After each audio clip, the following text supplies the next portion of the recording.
अस्सलाम वालेकुम and welcome to our channel doctor साहब। सबसे पहले मैं आप तमाम लोगों का शुक्रिया अदा करना चाहता हूं जो भी लोग इस वीडियो को वॉच कर रहे हैं और जो लोग हमारी वीडियो सीरीज मस्कुलोस्केलेटल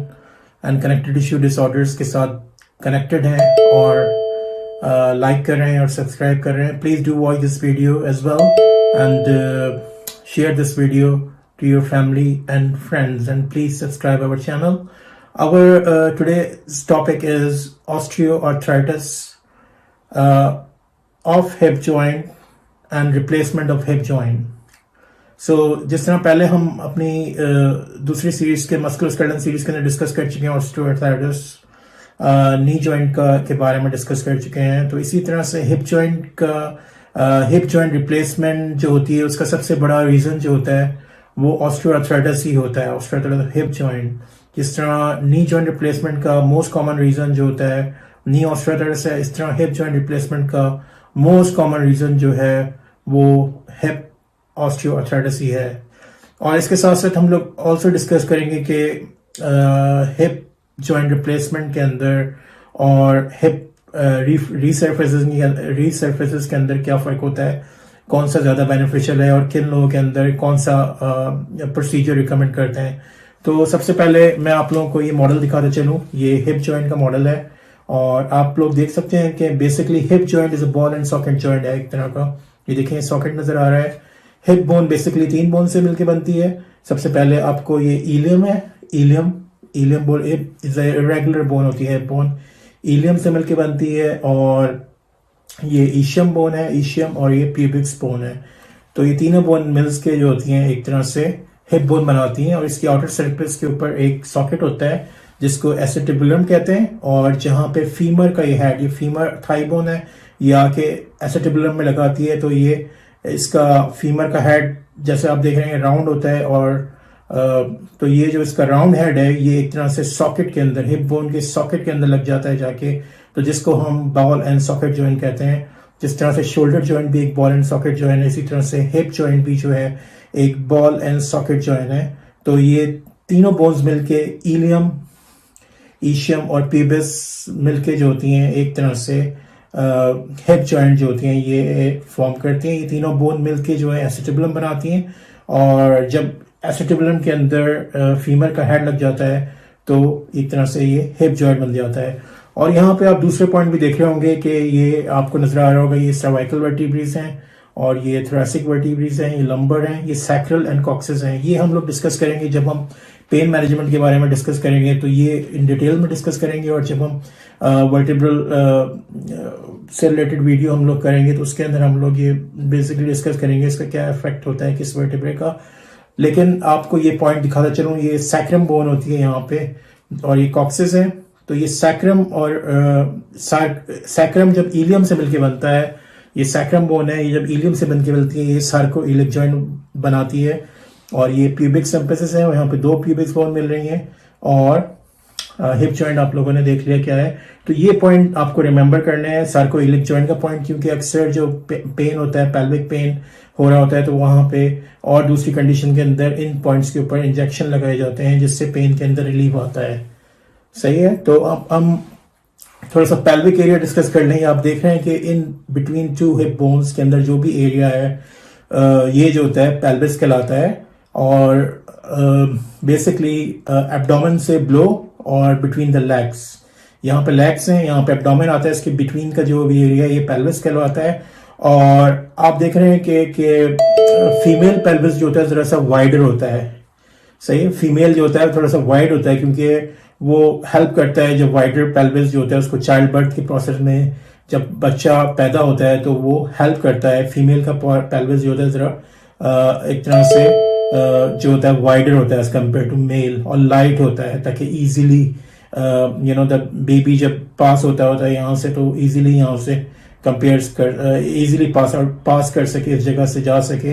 तो उसको हेल्प करता है इसके अंदर। इसके अलावा यहाँ पे नॉर्मली रेक्टम भी होता है, ब्लैडर भी होता है इस एरिया में। और अगर फीमेल का पेल्विस है तो यहाँ पे vagina, cervix, uterus, fallopian tubes and ovaries भी होती हैं। और अगर मेल का है तो यहाँ पे आपको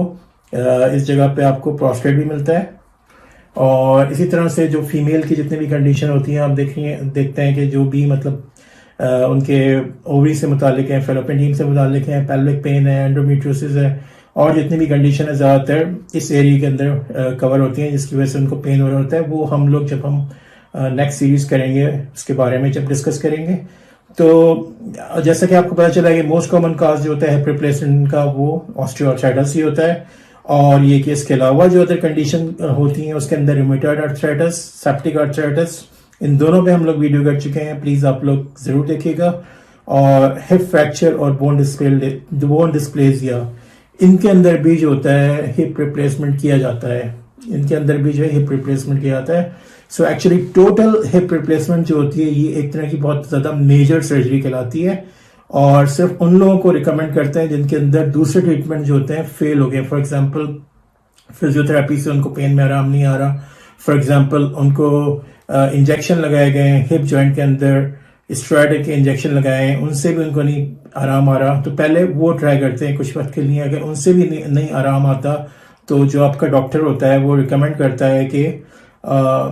फिर देखा जाता है कि आपकी मोबिलिटी कितनी है, पेन जो होता है कितना कम हो रहा है आपको, या कुछ हेल्प हो रही है उन चीज़ों से नहीं होती। और सिम्टम्स बेसिकली देखे जाते हैं कि अगर आपके सिम्टम्स बहुत ज़्यादा सीवियर हैं, फॉर एग्जांपल बहुत ज़्यादा पेन है हिप जॉइंट में, स्वेलिंग है, स्टिफनेस है हिप जॉइंट के अंदर, और आपका चलना फिरना जो है बहुत ज़्यादा कम हो गया है। पहले आप नॉर्मल वॉक करते थे, लेकिन अब आपको प्रॉब्लम होता है वॉक करने के अंदर, क्योंकि आपको हिप में पेन होता है, या आपको हिप में पेन होता है जब आपकी क्वालिटी ऑफ लाइफ डिस्टर्ब हो गई, या आप सोते के दौरान भी, आप सो रहे होते हैं, तो जब भी आपको हिप में पेन हो रहा होता है तो उससे भी ये होता है कि ये भी एक तरह का उसका साइन होता है कि भाई अगर सोते में भी आपको पेन हो रहा है और पेन में आराम नहीं आ रहा, तो इट मीन्स के आपको कंसल्ट करनी चाहिए अपने डॉक्टर से, मे बी ये ऑस्टियोआर्थराइटिस ही हो और आपको हिप रिप्लेसमेंट का वो एडवाइस करें। और आपके एवरीडे टास्क जो आप परफॉर्म करते हैं, फॉर एग्जांपल वॉकिंग कर रहे हैं, रनिंग कर रहे हैं, बैठ रहे हैं, उठ रहे हैं, ड्राइविंग कर रहे हैं, कोई स्पोर्ट्स प्ले कर रहे हैं, उन सब के अंदर भी आपको हिप के अंदर पेन हो रहा है, तो ये ऑस्टियोआर्थराइटिस की वजह से भी पेन हो सकता है। और ये basically very common type of surgery, hip replacement बहुत ज्यादा कॉमन है, और इसके अंदर बेसिकली डैमेज हो जाता है, हिप जॉइंट डैमेज हो जाता है। क्यों डैमेज हो जाता है? जिस तरह से हमने ऑस्टियोआर्थराइटिस ऑफ नी जॉइंट में डिस्कस किया था कि कार्टिलेज होता है, क्योंकि कार्टिलेज जो होता है वो मूवमेंट जो होती है उसको एक तरह से एब्जॉर्ब करता है, शॉक एब्जॉर्बर होता है, और उसको हेल्प करता है दो बोन्स को मूव करने में। यहाँ पे भी ये होता है कि हिप जॉइंट जो होता है, जहां पे फीमर इससे मिल रही होती है, एसिटिबुलम के अंदर आके हिप जॉइंट बना रही होती है, इसके अंदर जो कार्टिलेज बेसिकली होता है, यहाँ पे कार्टिलेज होता है जो उसकी मूवमेंट को हेल्प करता है, शॉक को एब्जॉर्ब करता है। जब आप चलते हैं तो आपकी मूवमेंट जो होती है, हिप की फ्लेक्शन, एक्सटेंशन, एबडक्शन, एडक्शन, इन सब में हेल्प कर रहा होता है, वो डैमेज हो जाता है। जब कार्टिलेज डैमेज हो जाता है, या तो एज की वजह से भी हो सकता है कि एज के साथ साथ चेंजेस आ गई, या कोई डिजीज जो हमने अभी डिस्कस की इनकी वजह से भी हो सकता है, तो उसमें ये आपको एडवाइस करते हैं फिर के सर्जरी एडवाइस करते हैं। अच्छा, सर्जरी में क्या होता है कि सबसे पहले तो दो ऑप्शन होते हैं, या तो total hip replacement. Total hip replacement क्या होता है कि हिप जॉइंट पूरा रिप्लेस कर देते हैं। ये हेड ऑफ फीमर है, आप देख रहे हैं यहाँ पे हेड ऑफ फीमर, इसका ये सर्कल, ये पार्ट देख रहे हैं हेड ऑफ फीमर का, और ये एसिटिबुलम पार्ट है, ठीक है। तो आप इसको प्रॉपर पूरा रिप्लेस कर देते हैं हिप जॉइंट के अंदर, पूरा हेड ऑफ फीमर जो है इसको रिप्लेस कर देते हैं, और एसिटिबुलम जो होता है उसको भी आप जो है टोटल हिप रिप्लेसमेंट के अंदर आप इन सबको रिप्लेस कर देते हैं टोटल हिप रिप्लेसमेंट के अंदर। लेकिन इसमें ये होता है कि ये डिपेंड भी करता है कि इसको आप रिप्लेस करते हैं हेड ऑफ फीमर को क्या कहते हैं, एक इस तरह के मेटल कंपोनेंट होता है, या तो आर्टिफिशियल हिप जॉइंट जो होते हैं उनके साथ वो बने होते हैं, तो सेरेमिक्स के भी बने होते हैं, या पॉलीथीन के भी बने होते हैं, या फिर मेटल के बने होते हैं हेड ऑफ फीमर। तो वो एक यहाँ से इसको रिप्लेस करते हैं, पूरा कट करते हैं यहाँ से, और एक तरह से मेटल बॉल लगा देते हैं यहाँ पे, और इसका पार्ट, नीचे वाला पार्ट इसके अंदर चला जाता है, उसको आप एक तरह से इसके अंदर डाल देते हैं बोन्स को कट करके। तो और इसको या तो समटाइम फिक्स सीमेंट से फिक्स करते हैं, समटाइम विदाउट सीमेंट करते हैं, तो बेसिकली यही होता है कि इसके अंदर ये जो इसको आप इसको जब रिप्लेस कर देते हैं, लेकिन यूजली एज जो होती है पेशेंट की 60 to 80 ईयर्स की होती है, और ये कि यूजली ये होता है नॉर्मल नाउ डेज जो होता है आजकल, ये अगर हिप रिप्लेसमेंट है ये एटलीस्ट 10 to 15 ईयर्स तक ये इसके अंदर हेल्प करती है, और इससे पेशेंट को बहुत ज़्यादा आराम आता है, पेन उनका काफ़ी हद तक रिड्यूस हो जाता है। और ये कि इसके अलावा हिप रिसर्फेसिंग जैसे हमने बात की थी, हिप रिसर्फेसिंग के अंदर ये है कि ये फीमर का हेड को काटते नहीं है, ये लोग कट नहीं करते, सिंपल इसको जो है एक तरह से हेड इसको कट नहीं करते, सिंपल एंड एक तरह से एक मेटालिक हेड, इसको बोन्स को एक तरह से वो जो इरोडेड पार्ट होता है कार्टिलेज का और बोन का, उसको हट निकाल देते हैं और एक कैप लगा देते हैं इसके ऊपर, और उस कैप लगा देते हैं instead of head, just cap produce करते हैं। उस कैप को जो होता है फिर वो एसिटिबुलम में लगा के एक तरह से हिप जॉइंट बन जाता है, लेकिन वो हर किसी को रिकमेंड नहीं किया जाता, सारी उन लोगों को किया जाता है जिनकी बोन्स ऑलरेडी बहुत ज़्यादा स्ट्रांग है और इनकी बॉडी स्ट्रांग है और कोई इनको हेल्थ कंडीशन नहीं है। उसके अलावा जो है उनकी एक्टिविटी बहुत हायर लेवल की, फॉर एग्जांपल जो एथलीट्स होते हैं, रनिंग कर रहे होते हैं, तो उनके अंदर चांसेस ज़्यादा होता है कि ये ज़्यादा सक्सेसफुल हो। लेकिन उसकी कॉम्प्लिकेशन बहुत ज़्यादा कॉमन होती है। इसके अंदर हिप डिसलोकेट हो जाता है, मतलब लगाने के बाद, हिप रिप्लेसमेंट के बाद ये निकल भी जाता है पास कंडीशन के अंदर। और इसके अलावा जो होता है कोई इन्फेक्शन भी हो सकता है, इंजरी हो सकती है, नर्व आर्टरी की डीप वेनस थ्रोम्बोसिस हो सकता है, और ये इसकी सारी कॉम्प्लिकेशंस होती हैं। इसकी कॉम्प्लिकेशंस भी बहुत, तो ज़्यादातर आपको ये करना चाहिए आफ्टर द ऑपरेशन, जब आपका ऑपरेशन हो गया तो आपको ज़्यादा कोशिश करें कि वेट इतना ज़्यादा आप लोग ना उठाएं, और उसके बाद ऑपरेशन के बाद बहुत ज़्यादा केयर करें, कोई ऐसी स्लिपरी सर्विस वगैरह पे ना वॉक करें जहाँ पे चांसेस हो कि आप गिर सकते हैं, और अपने डॉक्टर से कंसल्ट करें। ओके, तो ये बात आई थिंक क्लियर हो गई है कि टोटल हिप रिप्लेसमेंट में जो होता है हम हेड ऑफ फीमर को जो है टोटली कट करते हैं ऊपर से। ये हेड ऑफ फीमर है, ये यहाँ से तकरीबन ये इसका हेड है यहाँ पे, और ऊपर देख रहे हैं ये अटैच हो रहा है एसिटिबुलम के अंदर। इसको हेड को पूरा कट कर देते हैं यहाँ से हम लोग, और जब कट करने के बाद जो है और ये जो एसिटिबुलम पार्ट है इसका, हिप बोन का एसिटिबुलम पार्ट है, इसको भी हम प्रॉपर, इसको जो है ना, इसको जो इरोडेड पार्ट है, जो डैमेज पार्ट है इसका, जो कार्टिलेज डैमेज है, तो उसको यहाँ से निकाल देते हैं, बिल्कुल निकाल देते हैं, बिल्कुल साफ कर देते हैं, उसको प्रिपेयर कर देते हैं। जो नया यहाँ पे आपको रिप्लेस करना है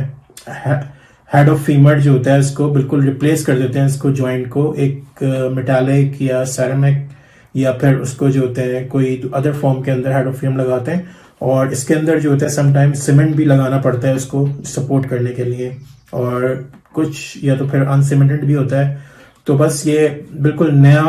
एक हेड जो होता है फीमर वो रिप्लेस करते हैं। जबकि रिसर्फेसिस जो होती है, हिप जॉइंट की रिसर्फेसिंग जो होती है, उसके अंदर हम नया जॉइंट नहीं लगाते, मतलब नया उसको प्रॉपर जॉइंट नहीं लगाते,